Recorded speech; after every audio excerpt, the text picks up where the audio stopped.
I was so bogged down with the memorizing of the dates and all the details that I really missed out on how rich and fun it is to learn about history. Hey everyone, this is Yvette Hampton. Welcome back to the Schoolhouse Rocked podcast. I am back today with my friend Ann Troast, and we have been talking this week about minimalism, and today we're going to talk a little bit about history. So Ann loves history, apparently. I love history too. I don't love math, you guys know that, but I do love history, and I think history is such an important thing to teach our kids and for our kids to know so that they don't repeat the bad parts of it and so that they can repeat the good parts of it. So thank you for being back with us again, Ann. I'm ready to jump into this conversation, but before we do, I want to say thank you again to our sponsor, BJU Press Homeschool. Every child has a unique individual learning style. BJU Press has video lessons with engaging teachers to lead your children through each of their academic subjects. These experienced teachers will present lesson content from multiple angles so your children can absorb information at a comfortable pace. Visit their website at bjupresshomeschool.com to see what courses are available for your students. Thank you again to BJU Press. We are so grateful for them, as well as our other sponsors who keep this podcast going. And welcome back. Thanks for joining me again today. Yeah, thanks for having me. Yeah, absolutely. We were talking in the last two episodes about our upcoming conference that's next week, which, by the way, if you guys are listening to this episode after the conference, you can still sign up and you have lifetime access. The only thing you're going to miss out on is that live interaction that you get with the conference, but it's going to be available for a very, very, very long time. And once you sign up, you have lifetime access to it, as well as lifetime access to the 2020 conference that we did. And we had an incredible speaker lineup for that one as well. So you can still sign up, homegrowngeneration.com, and use the code HG25 to get 25% off of your registration. And welcome back. We are going to talk about history today. And, this is one of those topics that I think every family does and needs to talk about history. There are some subjects that can come and go, some electives that can come and go, and some kids are musical, some kids are not. Some kids are, into STEM. Some kids are not. Some kids are athletic, some are not. But history is one of those things that everybody needs to study. And so since we all have to study it, we want to bring joy into studying history. So talk about how your family has really brought joy into the study of history. Yeah, well, I guess I would start by saying I really didn't love history as a student, as a child. I was so bogged down with the memorizing of the dates and all the details that I really missed out on how rich and fun it is to learn about history. And so I have really loved my second education, homeschooling my kids, and I've learned so much. And I think history has become one of, if not my favorite subject. I love to learn about it. And like you said, not repeat the mistakes, Yeah. raising a generation that will hopefully learn from history. But yeah, we have integrated other subjects into our history lessons so that we're kind of grabbing everyone's attention because people, like you said, are interested in different things. Mm-hmm. Some of my kids love music and some love art. And so when we take a history lesson on, let's say, the Civil War, and then we integrate art from the either from the time of the Civil War or art portraying the Civil War. And then we have a picture study, and maybe we listen to a hymn that was written during the Civil War or about this, something relating to that. And so we just kind of go through the different subject areas and then integrate it all together. And it's it just really enriches the history lesson and kind of takes the pressure off that main reading of the history, because I think sometimes there's a lot of information you're taking in. And so to have a short reading lesson and then integrating these other pieces to kind of make it come alive and really, dive into it. Here's the thing. There's a bunch of moms who are listening to this and they're like, yeah, and that sounds really great. If I could integrate all of that into what we're learning in history at the same time. So you have actually created a curriculum that has done that for them, which I think is Yes. great. And here, on the Schoolhouse Rocked podcast, one of the things that we really strive to do is provide the resources that homeschool families need in order to successfully homeschool our kids and point them to Jesus. And so tell us about your curriculum. And I know obviously you integrate all of those things, but kind of walk us through what you've done. And this was, I think you said this was a result of your co-op and teaching different, teaching your kids first, right? Yeah. And then leading your co-op. Yes. So I am using this in my home with my kids and have loved what we're doing. And then I kind of organize this curriculum for our co-op. And what I'm trying to do is integrate a lot of Charlotte Mason's ideas around this subject of history at a certain time in a certain place. So what the curriculum is right now is early America. And so what I've done is I've gone around and found the best, well, I mean, it's hard to say but excellent artists and excellent hymns. And so all of these things are pieced together around early America. And so as you're going, you encounter all these different variety of things that really make it come alive. So the literature that the students are reading, it's for 1st through 8th grade. It's a family style book. And so you get one book for the whole family, and then it differentiates between those elementary and middle school ages. And then there's a supply list. So you'll get literature that corresponds with it. And so the literature is either written during early American times or about early American times. And the hymn study, there's handicrafts from early America. And so everything that you would want in your educational feast for your child is provided here, but not in an overwhelming way. It's not every day you have to do this whole list of things. In fact, it's every week, here's your list. Oh, and wow. So it really allows you to kind of takes away that overwhelm of feeling like I have to meet these goals every day. And if I get behind this day, then I'm behind. And so you have the whole week to kind of to get to this in the order that you would like to do it in. And so you can kind of simmer on it for the week. One thing that I've heard you say is that joyful history lessons encourage lifelong learning. Explain that.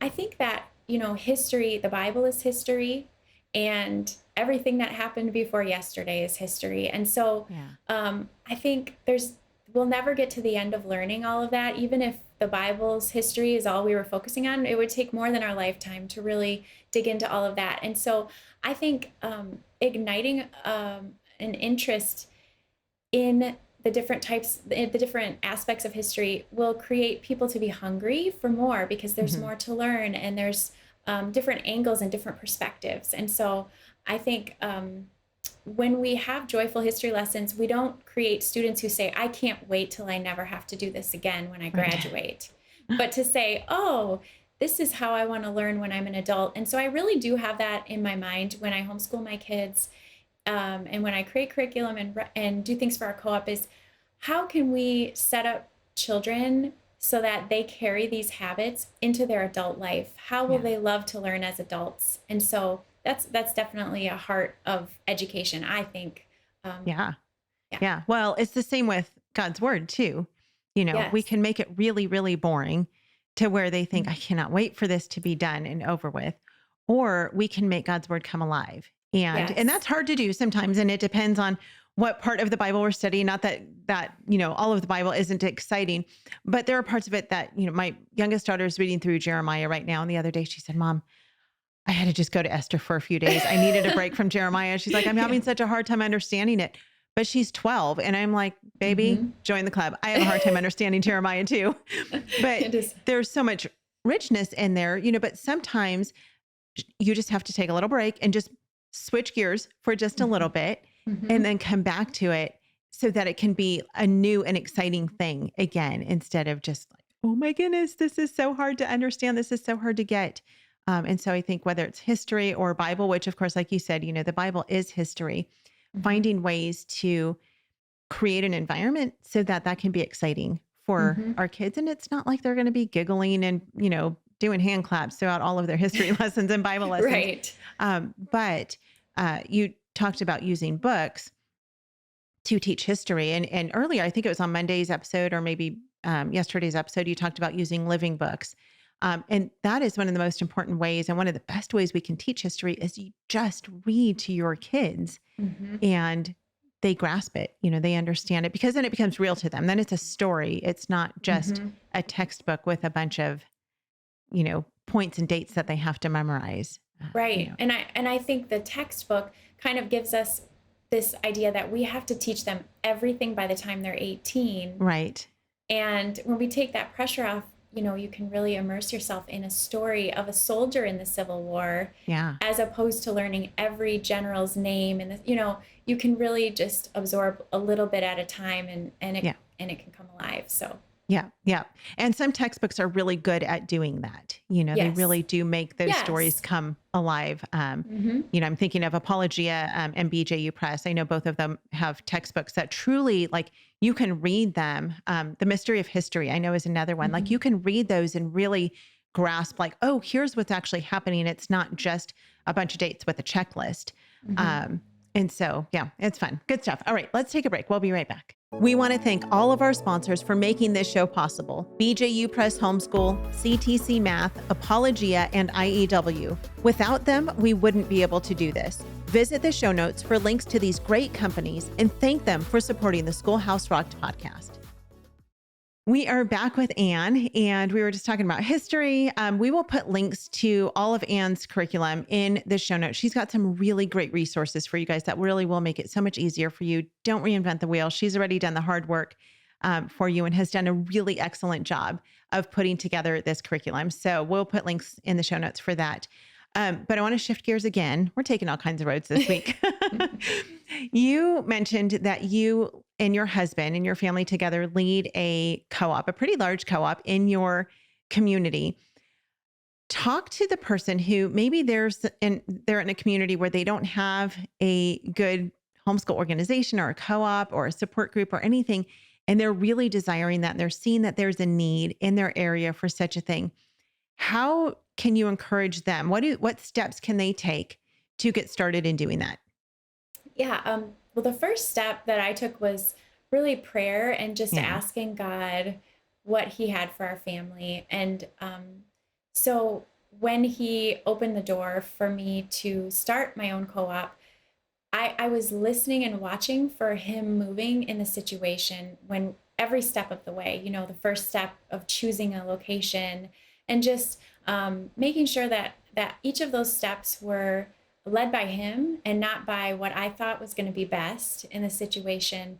And so God really was so faithful to make that clear to me, and He really just kind of flourished the areas that I was just following His lead in. And so, I think finding a community like a church or a building that is eager to host you is obviously an essential thing, unless, some people do smaller co-ops and they meet in somebody's home. Yeah. And I think that's great.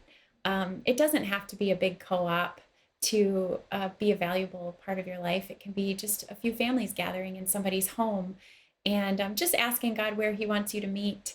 And then the next step, of course, is having teachers, whether they're moms or experts in their field, and just gathering a group of people that will really make learning come alive in the different things that they're teaching.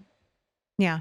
Do you have, when you find someone, a mom or someone in your area who wants to teach a particular subject, how do you go about doing that to make sure? Because I'll tell you, one of the things that I've seen in co-ops, we have traveled the country. We are privy to a lot of different homeschool organizations and co-ops. And one of the things that I see that concerns me is a well-meaning parent will say, oh, I'll teach this thing, I'll teach Bible.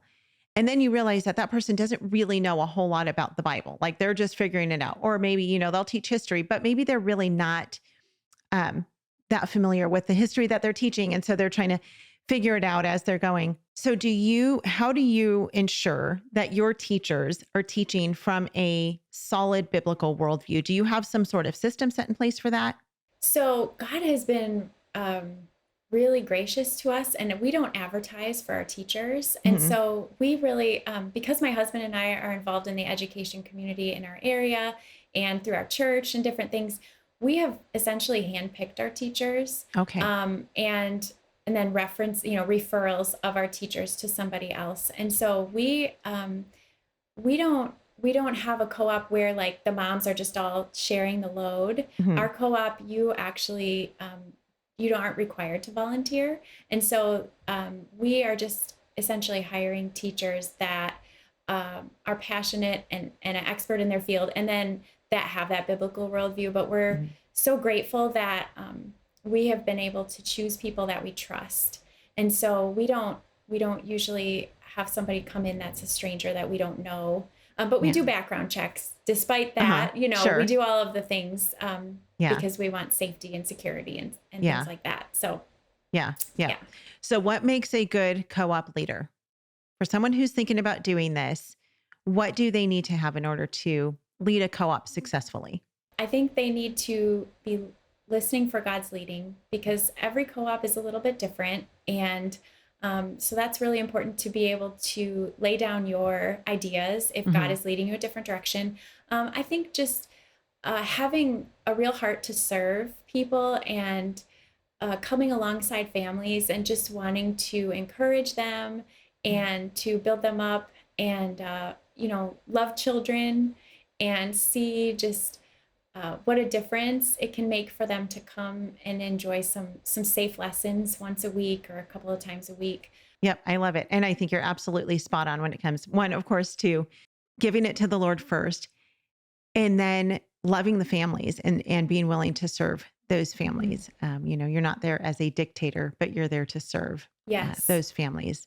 And I think a lot of there are co-op leaders who, they just want to be the one in charge Mm. and they want to have all the power. And those co-ops never succeed because the families can feel that. They know that that's why they're there. And instead, if you've got an organization where it's being led by people who truly are serving the families because they're serving Jesus in Yeah. that way, those are the best kind of co-ops. And both of my girls this year are involved in two different co-ops where they're just taking a few a la carte classes. And both of them are led by families who truly are there to serve families. And you can see it, you can feel it, you can see it. Yeah. And there's so much unity and joy that takes Mhm. place in those co ops because of that. So, Yeah. And I think the other thing too is building a community instead of just looking at it as an mhm. exchange of like, we're giving you a class and you're Yeah. coming to class, but really building a community amongst the Hmm. homeschool community. So that has been such a blessing. We love the families in our community and they just are so special to us. So Yeah. I think just having that type of a community is really, a really great thing. I love that. Do you do something specific to focus on moms outside of co op? Yeah, we had a mini homeschool conference for moms. We had Oh, a fun. mother-daughter event where they came and had like a whole special event for them. We have mom groups that meet during our classes for Bible study and prayer. Oh, And wow. then next year, we're actually going to have a couple of classes for moms. We're going to have a Okay. cooking and canning class Oh, and how fun. a Bible study group. And so, yeah, we try to, but we also, some of the moms just need a break, but they need to Yeah. go home with their little ones. And so we try to be understanding of where they Mhm. are in their journey. So, Yeah. Yeah. That's so fun. I don't think yeah. that I've ever heard of a co op who's done classes specifically for moms. And I love the idea of doing a Bible study while your kids are in class, because for those of us who are on the other end of, those toddler years, and if our kids are in a class, having that opportunity to build those relationships, I think is so valuable. So Yeah. And we also have field trip groups. So that's oh, another way fun. that Yeah. the moms can get to know each other while their kids are on field trips. So that's Yeah. another fun thing we do. Yeah, love it. Love it. Well, Anne, thank you so much for joining me this week. It has been so much fun talking to you. Thank you for your encouragement with just learning how to be minimalists and make things a little bit simpler, make them a little bit easier for our homeschooling. Talked a little bit about history. We'll put links to your curriculum in the show notes as well. And thank you for serving your community because you know what? That has a triple effect. You serve your community, those families go out and they encourage the homeschool people in their world, whether they're, several states away or just a few feet away from them. And so you really do have a great impact. And I am thankful for the ministry that you have and the way that you're serving the Lord in this way. So we really appreciate it. Tell people what your website is again and where they can find you. Yeah, www.withoutdoorscurriculum.com. And you can get a preschool book, a kindergarten book, early America. We have a book of centuries that our family created. And so we also have a family Bible study, which is unique and really great for everybody in the family. Yeah, so cool. And they have a song, you guys. It's an American timeline song. I had not heard of an American timeline song before, but it's fantastic. If you go on the website, you can hear a sample of that song on the website, and it's great. It's a really fun song to learn. It's very well done. So, Anne, thank you. And I'm so excited again that you're going to be part of the Homegrown Generation Family Expo next week. And the session that you're doing is which one? I'm doing the Veteran Homeschooling Q&A. Okay, fun. And that's with Nancy Manos and Anna Willis. So the three of you are going to be part of that roundtable, and they're going to just bring more encouragement next week. So join us for that, you guys. It is homegrowngeneration.com. Use the coupon code HG25 to get 25% off of your registration. And I talked about this in the first episode, but I'm wearing a t-shirt. It's actually a Homegrown Generation t-shirt. On the back of it, it has a little Homegrown Generation logo on it. But the front of it says Homeschool Mama on it. And my oldest daughter designed these for us. And we have several different styles that you can choose from. So you can support the Schoolhouse Rocked Ministry and the Homegrown Generation Family Expo by purchasing a t-shirt. And we'll put those links in the show notes. Thank you guys for joining us this week. Have a great rest of your week, and we'll see you back here on Monday. Bye.